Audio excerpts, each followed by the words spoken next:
వి gold trusted gold buyers తాకట్టులో ఉన్న మీ బంగారాన్ని విడిపించి ఈ రోజు ఉన్న మార్కెట్ ధరకే కొనబడును. ఇప్పుడే కాల్ చేయండి. చిరంజీవి ఒక పత్రికా ప్రకటనని విడుదల చేశారు. అదొక్కసారి చెప్తాను.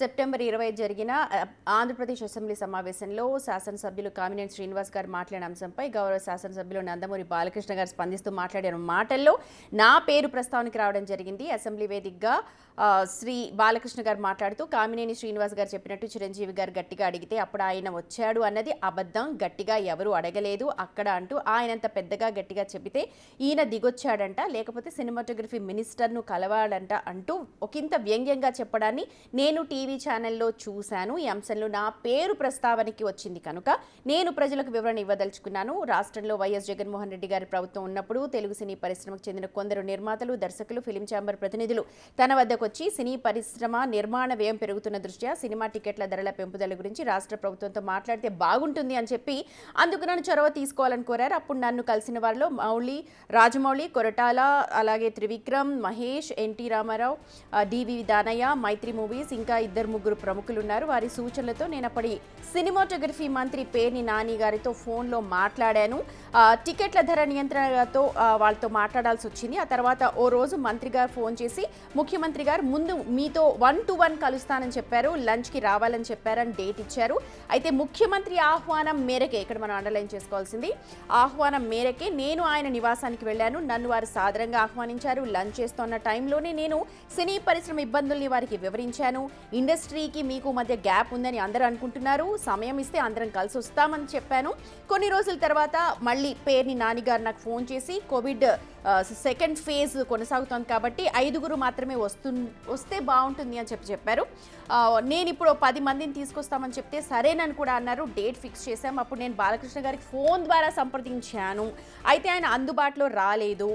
జమినీ కిరణ్ గారికి వెళ్ళి బాలకృష్ణ గారికి కలవమని చెప్పాను. ఆయన 3 సార్లు ప్రయత్నించినా సరే బాలకృష్ణ గారు కలవలేకపోయారు. దాంతో నేను ఒక ఫ్లైట్ ఏర్పాటు చేసి ఆర్ నారాయణమూర్తితో సహా మరికొంతమందితో వెళ్ళి ముఖ్యమంత్రిని కలిశాము.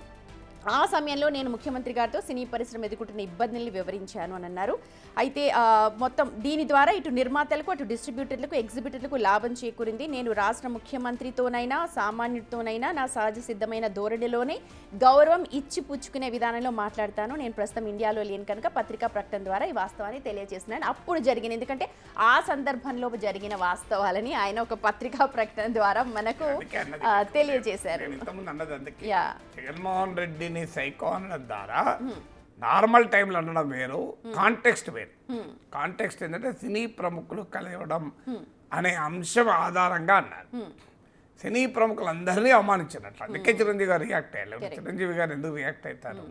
సో ఇది పొలిటికల్ ఇష్యూ అయితే టీడీపీ నాయకుడు జగన్ సైకో అని 1,00,000 సార్లు ఉంటారు. చిరంజీవి ఎప్పుడు దానికి రియాక్ట్ కాలే కదా. అంటే ఒక చిరంజీవి గారికి ఒక పేరు కూడా ఉంది తెలుగు సినిమాలో, ఓ పెద్ద మనిషిగా ఆయన అందరూ గౌరవిస్తారు. నిజం కూడా ఆయన ఆ లెటర్లో చెప్పిన మాట కూడా చెప్తాను, ముఖ్యమంత్రినైనా సామాన్యునైనా చాలా గౌరవం ఇచ్చి మాట్లాడతాడు అని. ఎందుకంటే చిరంజీవి స్వభావం మనకు తెలుసు. ఎక్కడ చిరంజీవి అభ్యంతరకరంగా మాట్లాడిన సందర్భం లేదు ఎవరినైనా అవమానిస్తూ. నాకు వ్యక్తిగతంగా కూడా అనుభవం. ఒకసారి ప్రజారాజ్యం పార్టీ పెట్టే ముందు చిరంజీవి గారు మిమ్మల్ని కలవాలనుకుంటున్నారండి అని డాక్టర్ మిత్రా అడిగాడు నన్ను. ఆయన అనేక విషయాలపైన అవగాహన పెంచుకుంటున్నారు, కొత్తగా రాజకీయాల్లోకి రాబోతున్నాడు కనుక మీరు కొంత సమయం ఇస్తే మీతో మాట్లాడతారు అంటే దానికే ఉందండి సంతోషం. I respect him. ఒక గొప్ప నటుడుగా నేను గౌరవిస్తాను. అందులో ఒక రాజకీయ జీవితంలోకి వస్తున్న వ్యక్తి నాకు తెలిసిన 4 ముక్కలు చెప్పడానికి ఏముంది, సంతోషంగా వస్తానని చిరంజీవి గారి ఇంటికి కూడా వెళ్ళాను. నేను వెళ్ళి దాదాపు 1/2 అవర్ అనుకున్నది 4 గంటల పాటు మాట్లాడాను. సో అప్పుడు కన్నబాబు కూడా చిరంజీవితోనే ఉండే, తర్వాత పార్టీ మారచ్చు కానీ. సో అప్పుడు ఆ డిస్కషన్లో చాలాసేపు మాట్లాడిన తర్వాత మా మిస్సెస్తో మాట్లాడాడు. ఆఖరికి మా అమ్మ నాన్నతో లాస్ట్ నా కూతురుతో కూడా మాట్లాడాను. కూతురు చిన్నమ్మాయి, ఆమెతో కూడా ఏంటమ్మా బాగున్నావా అని. అంటే అవసరం కూడా లేదు కదా చిరంజీవి గారికి, అంటే ఆ కార్డియాలిటీ ఉన్నది అని చెప్పడానికి నేను ఈ ఉదాహరణ కూడా ఇచ్చాను. తర్వాత మళ్ళీ రామ్ చరణ్ పెళ్ళికి వెళ్ళాం మేము ఫ్యామిలీతో. వెళ్తే ఫస్ట్ చూసుతున్న కూతురుతోని, అమ్మ నీ పేరు చాలా యూనిక్గా ఉంటుంది కదా అన్నాడు. నా కూతురు పేరు అమర్త్య సేన్కు నోబెల్ బహుమతి వచ్చినప్పుడు పుట్టింది అది. సో అమర్త్య నీ పేరు చాలా యూనిక్గా ఉంటుందమ్మా అన్నాడు. అంటే కొన్నేళ్ల తర్వాత కూడా గుర్తుంచుకొని అన్నాడు. సో అందువల్ల చిరంజీవి గారికి ఉండేటువంటి ఒక స్వభావ రీత్యా చిరంజీవికి ఆ లక్షణం ఉంది. సో ఎక్కడ అది అందుకే ఆయన రెస్పాండ్ అయ్యాడు. చలనచిత్ర పరిశ్రమకి సంబంధించి అక్కడ వచ్చింది కాబట్టి ఆయన పేరు ప్రస్తావనకు వచ్చింది కాబట్టి ఆయన ఒక పత్రికా ప్రకటన విడుదల చేశారు. అండ్ ఆ పత్రికా ప్రకటనలో తన బిహేవియర్ గురించి కూడా చెప్పడం ద్వారా ఇండైరెక్ట్ గా బాలకృష్ణ ప్రవర్తన సరళి సున్నితంగా విమర్శించారు. ఆయన సహజ శైలిలో ఆయన ఏమన్నాడు, ముఖ్యమంత్రినైనా సామాన్యునైనా నేను ఒకే రకంగా నా శైలిలోనే గౌరవిస్తాను. అది నిజం కూడా. సినిమా పరిశ్రమతో సంబంధం ఉన్నవారే కాదు, బయట వారు కూడా ఒప్పుకుంటారు. అభ్యంతరకరంగా చిరంజీవి మాట్లాడి వివాదమైంది. అసలు చిరంజీవి రాజకీయాల్లో ఫెయిల్ కావటానికి అదొక కారణం. ఆయన రాజకీయాల్లో ఉండాల్సిన పరుష స్వభావం ఆయనకు లేకపోవడమేనా ఆయన బలహీనత ఒక రకంగా. ఇప్పుడు అలా బాలకృష్ణ మాట్లాడడాన్ని ఇప్పుడు ఆయన వ్యక్తిగతంగా చూడాలా, ఫ్రస్ట్రేషన్లో మాట్లాడాలనుకోవాలా? ఎందుకంటే ఇప్పుడు ఆ రోజు ప్రభుత్వంతో లేకపోతే ఆ రోజు సినిమా ఇండస్ట్రీలో ఉన్న కష్టాలు మనం అందరం వెళ్ళి కలవడం మూలంగా ఆ తర్వాత కొన్ని సినిమా టికెట్ రేట్లు పెంచుకోవడానికి దోహదపడింది. దీని ద్వారా నిర్మాతలకి, డిస్ట్రిబ్యూటర్లకి అందరికీ కూడా కాస్త లాభం చేకూరింది. సో ఇందులో అట్లాంటిది ఏమీ లేదు, అందరు అక్కడ ఉన్న వాళ్ళు సాక్ష్యమే అని చెప్పి చిరంజీవి గారు అంటూ ఉన్నారు. మరి ఇప్పుడు బాలకృష్ణ మాట్లాడిన మాటలు దీనికి మొత్తం కాంట్రడీలో ఉంది. అది బాలకృష్ణ వివరణ ఇవ్వాలి, నేను ఇవ్వలేను. కానీ బాలకృష్ణ ఆయన వివరణ ఇస్తారని వ్యక్తిగా మాత్రమే కాదు కదా, ఆయన ఒక సినీ పర్సనాలిటీ. చంద్రబాబు నాయుడుకు సయాన బావమర్ది, తెలుగుదేశం పార్టీ అధికార పార్టీ ఎమ్మెల్యే. సో ఇవన్నీ ఫ్యాక్టర్స్ ఉన్నప్పుడు you expect more responsible behaviour from Balakrishna. అది కూడా తోటి సినీ ప్రముఖులతో సంబంధం ఉన్న అంశం. నార్మల్ పొలిటికల్ అంశంలో మీరు ఏమన్నా అనుకోండి, జగన్లో అభ్యంతరం లేదు. కానీ తోటి సినీ ప్రముఖులతో సంబంధం ఉన్న అంశం పైన ఇవాళ బాలకృష్ణ వ్యాఖ్యలకు చిరంజీవి సమాధానం చెప్పాల్సి వచ్చింది. చిరంజీవి ఎవరు? పవన్ కళ్యాణ్ సోదరుడు. పవన్ కళ్యాణ్ ఇప్పటికీ అత్యధికంగా గౌరవం ఇచ్చే అన్న. సో ఇప్పుడు ఆల్రెడీ మనకు పవన్ కళ్యాణ్ వర్సెస్ లోకేష్ అని డిప్యూటీ సీఎం అన్నప్పుడు పెద్ద చర్చ నడిచింది. దానికి రకరకాల ఇంటర్ప్రిటేషన్లు, కొంతమంది మంత్రులు కూడా లోకేష్ను సీఎంఏ చేయాలి అని వరల్డ్ ఎకనామిక్ ఫోరంలో కూడా టీజీ భరత్ అన్నాడు, బయట కూడా అన్నారు. దానికి ఉచ్చయ్య చౌదరి లాంటి సీనియర్లు సమాధానం ఇచ్చారు. ఒక్కరే ఉప ముఖ్యమంత్రి ఉంటాడో అది అవగాహన మేరకు, జనసేనతో అవగాహన మేరకని జన సైనికులు నొచ్చుకున్నారు కూడా పవన్ కళ్యాణ్ ప్రాధాన్యత తగ్గుతుందని.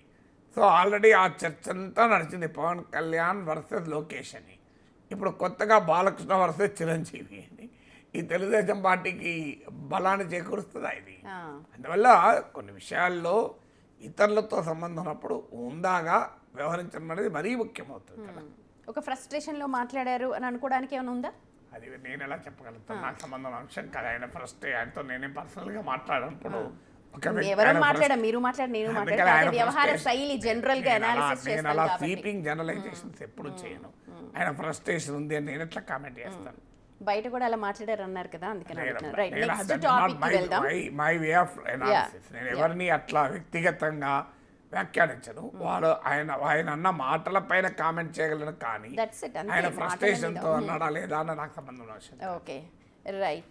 అయితే ఇప్పుడు మీరు అన్నట్టుగా సినిమా ఇండస్ట్రీని అంతా కూడా ఇక్కడ ఇన్వాల్వ్ చేశారు కాబట్టి పెద్దన్న పాత్ర పోషిస్తున్న చిరంజీవి గారు కూడా ఇక్కడ స్పందించాల్సి వచ్చింది.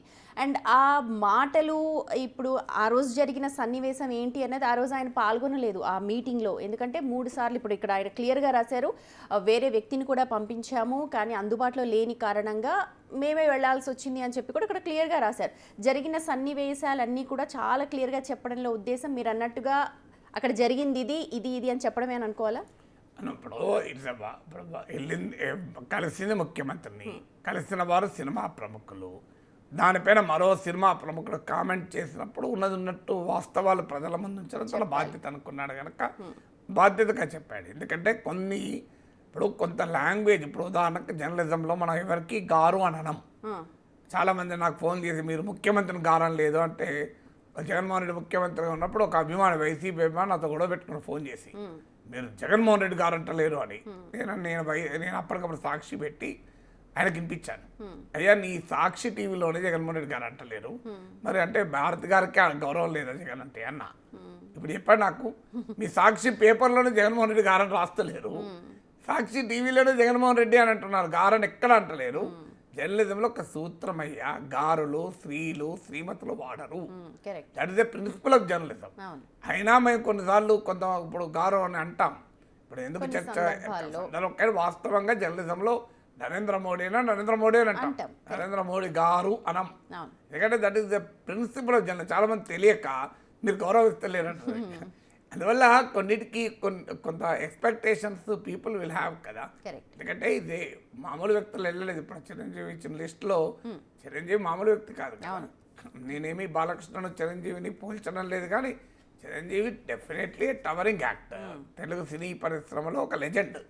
సో ఆయన రాజమౌళి ఒక లెజెండ్, అవును. తెలుగు సినీ పరిశ్రమ గౌరవాన్ని ప్రపంచ స్థాయికి తీసుకెళ్లిన లెజెండ్, వివాదాలకు అతీతంగా అందరూ గౌరవించేటువంటి ఒక గొప్ప డైరెక్టర్ కదా. ప్రపంచ సినీ పరిశ్రమ పెద్దలే గౌరవించారు రాజమౌళి క్రియేటివిటీని. సో ఇప్పుడు రాజమౌళి కూడా అందులో ఉన్నాడు, గౌరవించారు. So it's you should respect your own industry. అంటే నేను నీ పొలిటికల్ రైవల్ను ఏమని అనుకోండి, ఓకే. కానీ ఇండస్ట్రీ పెద్దలు కూడా ఇన్వాల్వ్ అయి ఉన్నప్పుడు language should be bond mind కదా. ఆచితూచి మాట్లాడాల్సిన సందర్భం ఉంది. అది కూడా అసెంబ్లీలో. ఇప్పుడు మనం పోయినసారి కూడా మాట్లాడుకున్నాం, అందరూ అబ్జర్వ్ చేసేది, ప్రతి ఒక్కరికి కూడా చూసేది అసెంబ్లీ. అందులో కాస్త మీరు అన్నట్టుగా ఇన్వాల్వ్మెంట్ అంత పెద్ద మనుషులు అది ఉన్నప్పుడు ఇంకొంచెం బాధ్యతాయుతంగా మెలిగితే. అది ప్రతి ఒక్కరు అసెంబ్లీ చూస్తలేదు, బయట ఎక్కువ మంది చూస్తున్నారు. ఓకే. అసెంబ్లీ చూడడం మానేసారు జనం. ఇట్లాంటి అయింది కనుక చిన్న చిన్నవి అయితే మన letter not make formal statements. Okay. Assembly చూస్తలేరు, బయట ఎక్కువ ఇస్తారు. ఓకే. అసెంబ్లీని ఎవరు పట్టించుకుంటా అంతేనా? So assembly live telecast rating చూడండి మీ టీవీ ఛానల్లో, lowest rating assembly live telecast లెక్క ఉంటుంది. ఓకే, మనం కట్ చేసిన బిట్స్ అయిపోతాయి. అందువల్ల అది ఇష్యూ కాదు. అసెంబ్లీలో కొంత డీసెన్సీ పాటించాలి, కానీ పాటించడం లేదు కదా. అంటే అసెంబ్లీనే కాదు, ఎనీ పబ్లిక్ డిస్కోర్స్లో ఆ డీసెన్సీ పాటించాలి. ఎనీ పబ్లిక్, ఎందుకంటే ఇది మీ పర్సనల్ వ్యవహారం కాదు. ఇద్దరు కలిసి ఇద్దరే కూర్చున్నప్పుడు మీరు ఏం మాట్లాడుకున్నా అది మీ వ్యక్తిగతం. పబ్లిక్లో ఉన్నప్పుడు అది కూడా ఇన్ఫ్లుయెన్సర్స్గా ఉన్నప్పుడు యువర్ గ్రేటర్ రెస్పాన్సిబిలిటీ. ఎందుకంటే మిమ్మల్ని చూసి లక్షలాది మంది ఫాలో అవుతారు. ప్రశ్నించవచ్చు. ఇప్పుడు నేను చాలా ఘాటుగా చాలా అంశాలపైన మాట్లాడతాను. మీరు 22 ఏళ్ళుగా నన్ను చూస్తున్నాను, కానీ ఈ 22 ఏళ్ళలో కొన్ని వేల గంటలు మాట్లాడచ్చు నేను లైవ్లో. బహుశా యాంకర్ల తర్వాత అంత ఎక్కువగా టీవీలో కనిపించింది నేను తెలుగు ఛానల్. కానీ ఏనాడైనా భాషలో కానీ భావుల్లో కానీ ఒక్క మాటన్న దొరికిన సందర్భం లేదు. ఇంతవరకు ఉపసంహరించుకోవాల్సిన అవసరము రాలేదు, క్షమాపణ అవసరం లేదు. దట్ ఈస్ అవర్ రెస్పాన్సిబిలిటీ కదా. పబ్లిక్ డొమైన్లో నేను 8 ఏళ్ళు శాసనమండలిలో ఉన్నాను, చాలాసార్లు మాట్లాడాను చట్టసభల్లో. ఎంత తీవ్రంగానైనా ప్రభుత్వాలు ప్రశ్నించాను, కానీ ఏనాడు భాషలో కానీ బాడీ లాంగ్వేజ్లో కానీ అరగెన్స్ను ఏనాడు డిస్ప్లే చేయలేదు, చేయకూడదు కూడా. Public life as certain moral standard అయితే అవి ఏనాడో అంతమయ్యాయి. అందువల్ల బాలకృష్ణ స్పెసిఫిక్గా మనం దాన్ని మాట్లాడుతూ ఉపయోగం లేదు. పొలిటికల్ సిస్టమే అట్లా అయిపోయింది. చూడాలి మరి ఇంకా రేపు ఎలాంటి మీమ్స్ లేకపోతే ఎలాంటి వ్యాఖ్యలు రెస్పాన్స్ వస్తుందో మిగిలిన వాళ్ళ నుంచి.